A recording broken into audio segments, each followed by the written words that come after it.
અમદાવાદના રામોલ વિસ્તારમાંથી ખાકી વર્દીને બદનામ કરતી એક ચોંકાવનારી ઘટના સામે આવી છે. પોલીસ યુનિફોર્મ પહેરીને આવેલા એક ભેજાબાજે પોતાને ક્રાઇમ બ્રાન્ચનો કર્મચારી ગણાવીને જેલમાંથી છોડાવી આપીશ તેવી લાલચ આપીને એક પરિવાર પાસેથી 6 લાખ રૂપિયા પડાવવાનો ખેલ રચ્યો હતો. જો કે આ ગઠિયાની હોશિયારી સીસીટીવી કેમેરામાં કેદ થઈ ગઈ હતી અને ખોટી ઓળખનો પર્દાફાશ થયો હતો. તપાસમાં એ પણ બહાર આવ્યું છે કે આરોપી ગેરકાયદેસર રીતે યુનિફોર્મ ધારણ કરીને લોકોને ભ્રમિત કરી રહ્યો હતો. રામોલ પોલીસે ત્વરિત કાર્યવાહી કરીને આરોપીની ધરપકડ કરી છે અને તેની સામે છેતરપિંડી થતા પોલીસની ખોટી ઓળખ આપવા બદલ ગુનો નોંધીને કાયદેસરની તપાસ હાથ ધરી છે. પોલીસની ધરપકડ કરી છે. કોણ છે આરોપી અને કઈ રીતે કેટલા રૂપિયા કોની પાસેથી પડાવ્યા હતા?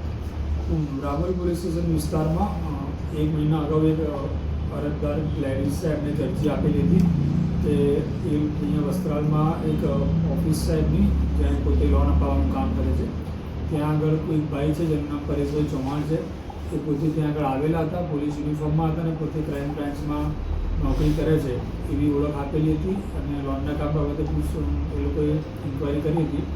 એ દરમિયાન એને પૂછપરછ દરમિયાન જાણવા મળ્યું હતું કે જે અહીંયા અરજદાર હતા એના હસબન્ડ છે એ મહારાષ્ટ્રના એક ગુનામાં ત્યાં આગળ જેલમાં છે. આથી આ વ્યક્તિએ પોતાની બહેનને પોતાની અન્ય રાજ્યોમાં પણ ઓળખાણ છે અને જે એના હસબન્ડ છે એને જેલમાંથી જલ્દી છોડાવી આપશે એવી લાલચ આપીને બેંક જોડેથી 6 લાખ રૂપિયા લીધેલા હતા.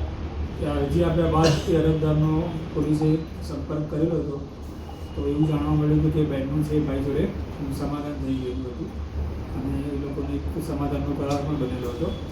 ગઈકાલે આ વ્યક્તિને પોલીસ ટ્રેક કરતી હતી ત્યારે ગઈકાલે આ ભાઈ મળી આવેલો હતો અને જે બહેને જે એની ઓફિસ છે અને સીસીટીવી રજૂ કરેલા હતા જેમાં આ વ્યક્તિ પોતે પોલીસ યુનિફોર્મમાં હતો.